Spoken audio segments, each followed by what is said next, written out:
Hello students, तो आज हम लोग पढ़ने वाले हैं स्कैनर क्लास के बारे में। स्कैनर क्लास, ठीक है। स्कैनर क्लास क्या है, कैसे यूज करते हैं, है ना, इसके बारे में हम लोग आज के इस वीडियो लेक्चर में हम लोग पढ़ेंगे और जानेंगे कि कैसे हम लोग इसको यूज करते हैं, ठीक है। तो हम जो पढ़ रहे थे अभी तक, हमारा जो क्लास चल रहा था, जो प्रीवियस क्लास हुआ था, उसमें हम लोगों ने पढ़ा था कि how to take run input at run time from user, ठीक है। तो हम इसमें भी वही चीज, उसी चीज को कंटिन्यू कर रहे हैं।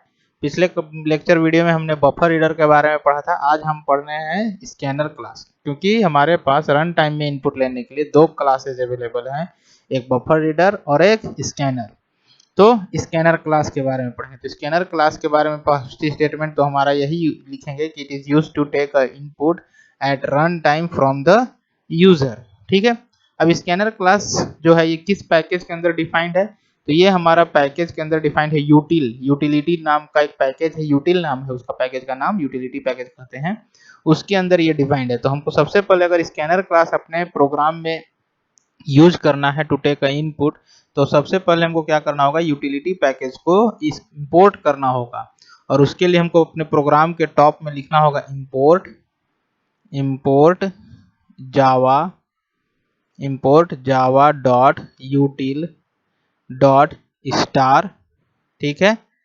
ये भी लिख सकते हैं। इसका मतलब क्या हुआ कि हमने यूटिल पैकेज के सभी क्लासेस को इंपोर्ट कर लिया, या फिर पर्टिकुलर, चूंकि हमको सिर्फ स्कैनर क्लास यूज करना है यूटिलिटी पैकेज का, तो हम पर्टिकुलर स्कैनर क्लास को भी इंपोर्ट कर सकते हैं। तो जैसे हम लिखेंगे import Java dot यूटिल dot scanner, ठीक है। स्कैनर का एस कैपिटल होगा, यूटिल डॉट स्कैनर, है ना, स्कैनर।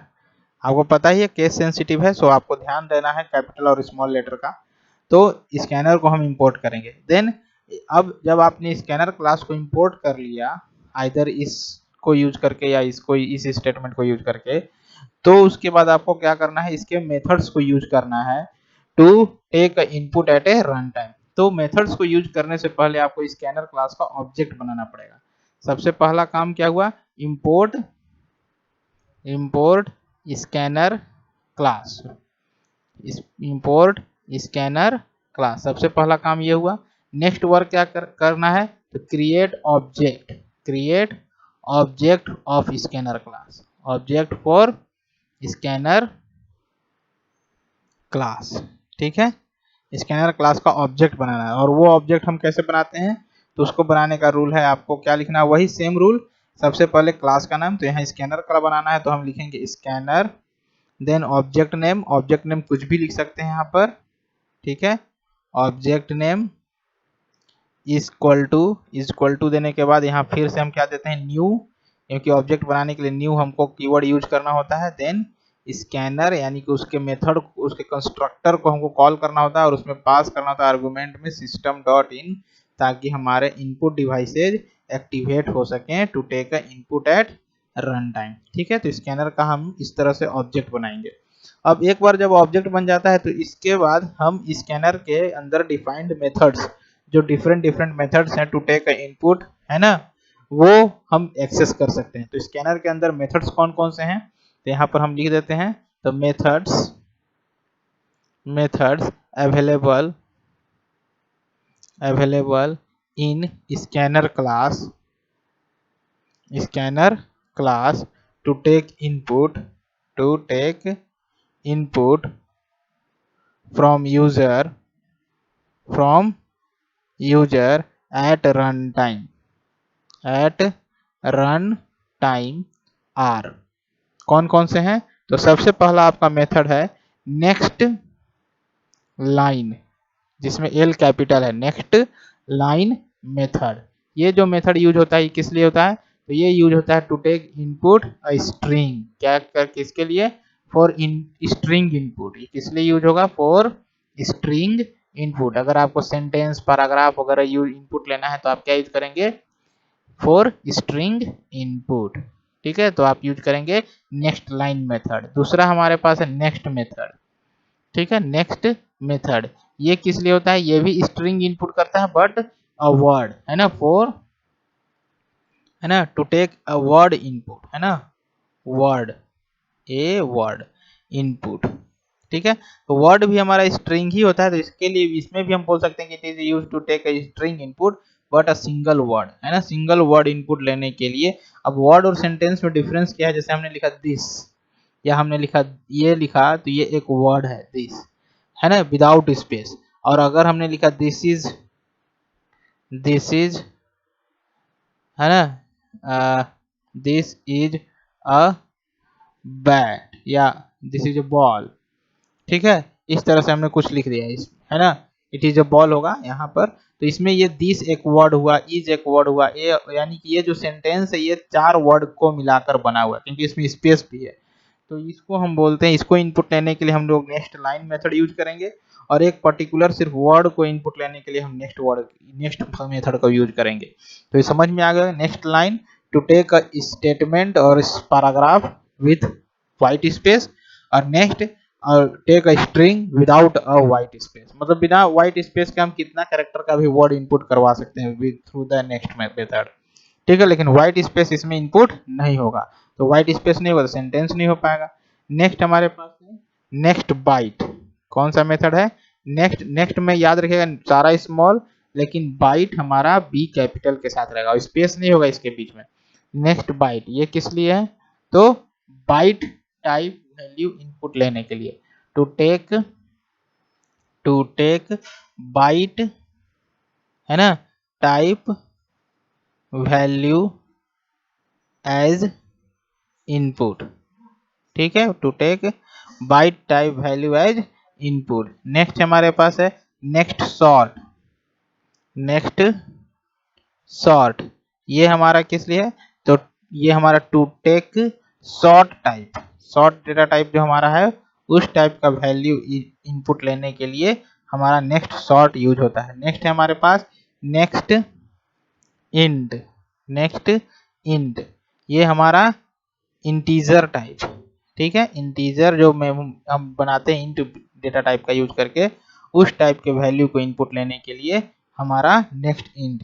और भी मेथड्स हैं, कौन है, नेक्स्ट लॉन्ग, है ना, नेक्स्ट लॉन्ग, ठीक है, एल कैपिटल है यहाँ पर, ये एल जो है कैपिटल है नेक्स्ट लॉन्ग में, ठीक है, इसको अच्छे से लिख दे रहे हैं, है ना, next long, next long method. Next long method किस लिए है, तो टू टेक लॉन्ग टाइप, है ना, long data type, long type value, तो long type value as input, ठीक है। नेक्स्ट हमारे पास है नेक्स्ट फ्लॉट। कौन सा है, नेक्स्ट फ्लॉट। तो नेक्स्ट फ्लॉट हमारा किस लिए है, तो ये है हमारे पास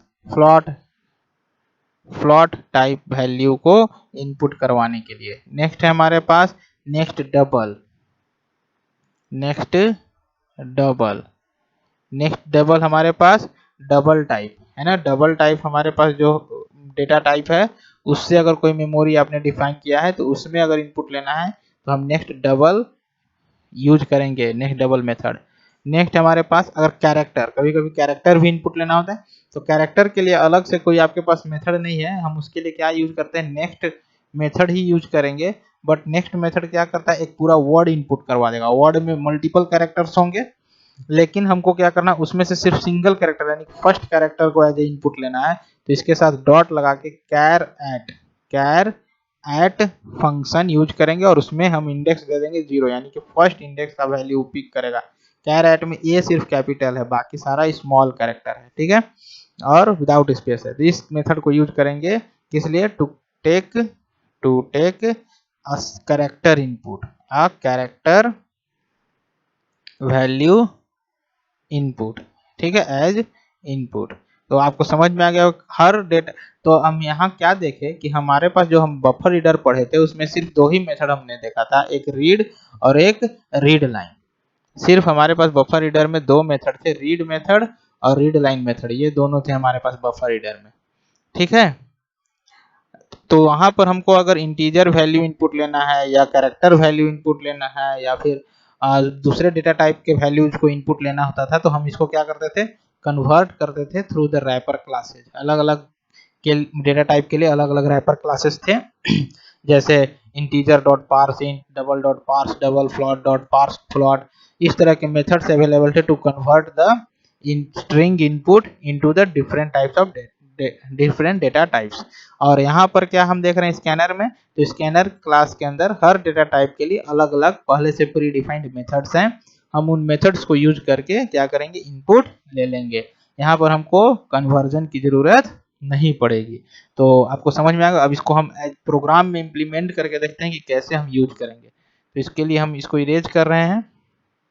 अब एक प्रोग्राम बनाते हैं।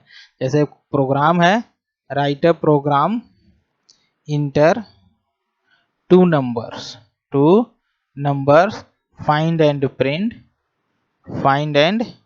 प्रिंट सम, है ना। हमको दो नंबर इनपुट करके उसका सम प्रिंट करना। तो सबसे पहले हमको इंपोर्ट करना होगा, क्योंकि हम क्या करने जा रहे हैं, स्कैनर क्लास को यूज करेंगे। तो इस इंपोर्ट लिखना होगा, import Java dot scanner, sorry Java dot यूटिल dot scanner, S capital होगा, ठीक है, स्कैनर, और इसका सेमीकोलन। देन हम यहाँ क्लास क्रिएट करेंगे। तो क्लास हम टोटल नाम का एक क्लास बना देते हैं, टोटल।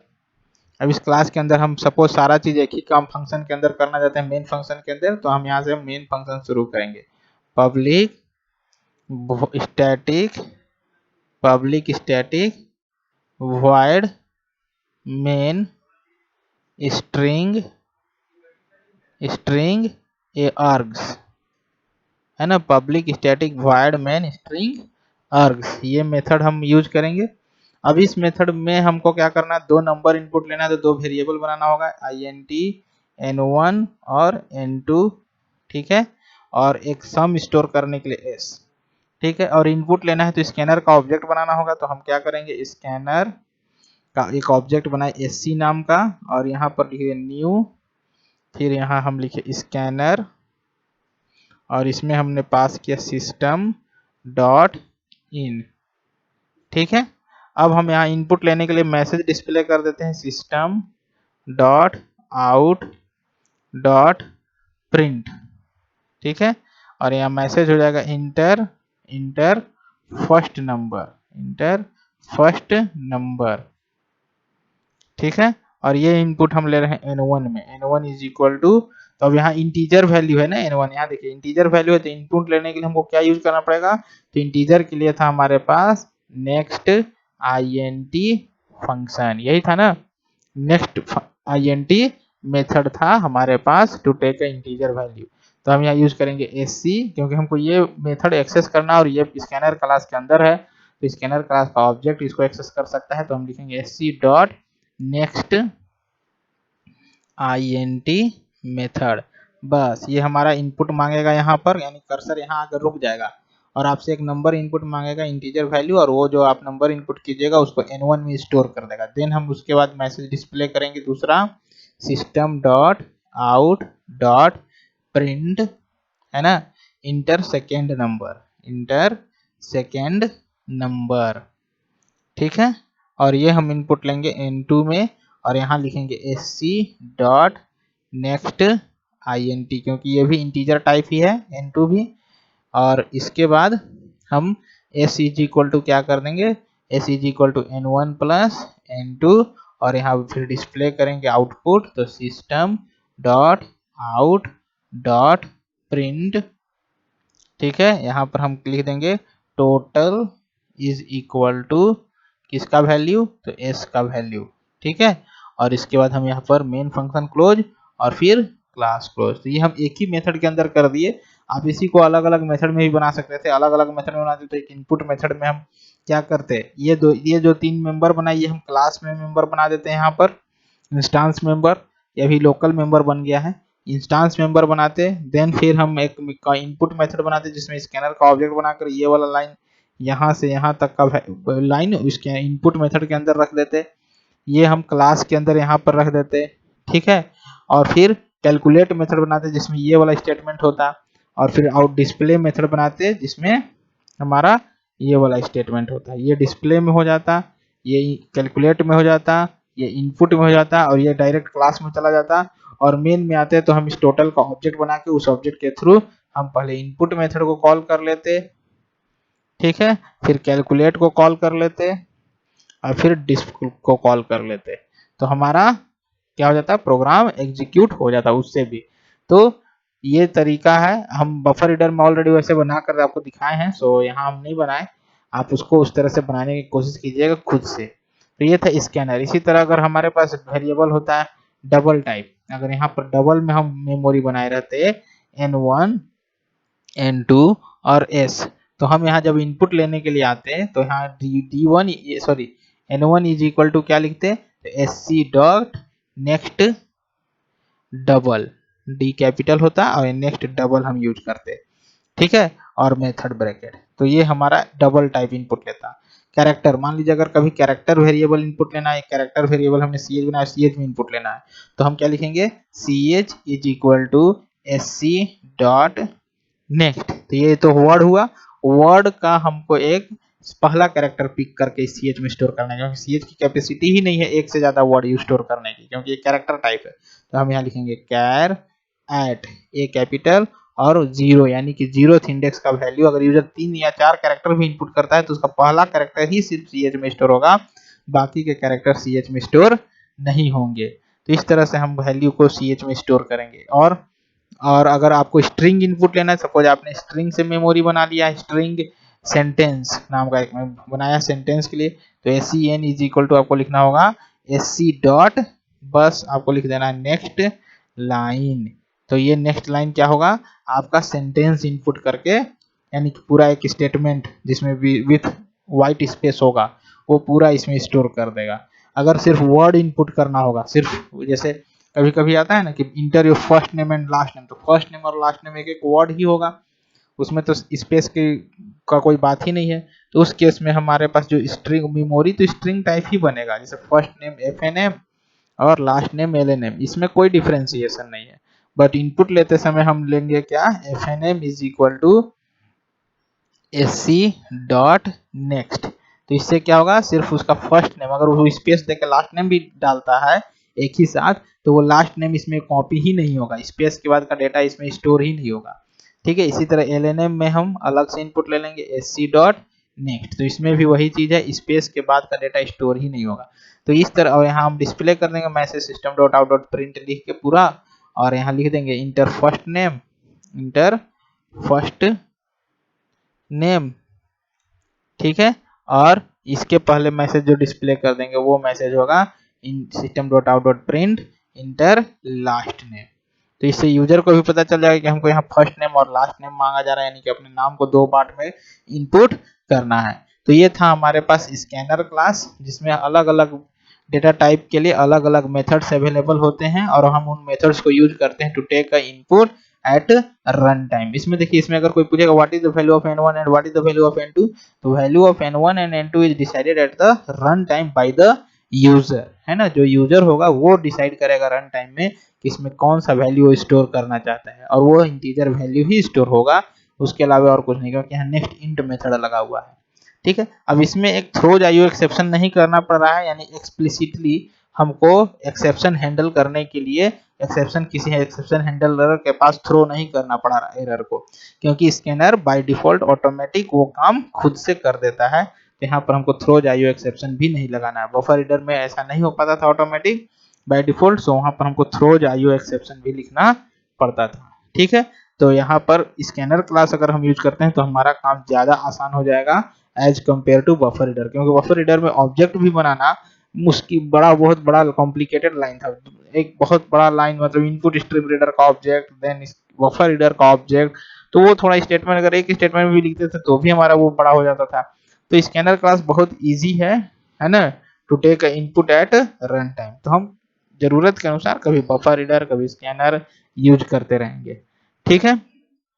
तो ये था हमारे पास दो classes to take input at run time from the user. अब आपको समझ में आ गया हो कैसे इनपुट लेते हैं रन टाइम।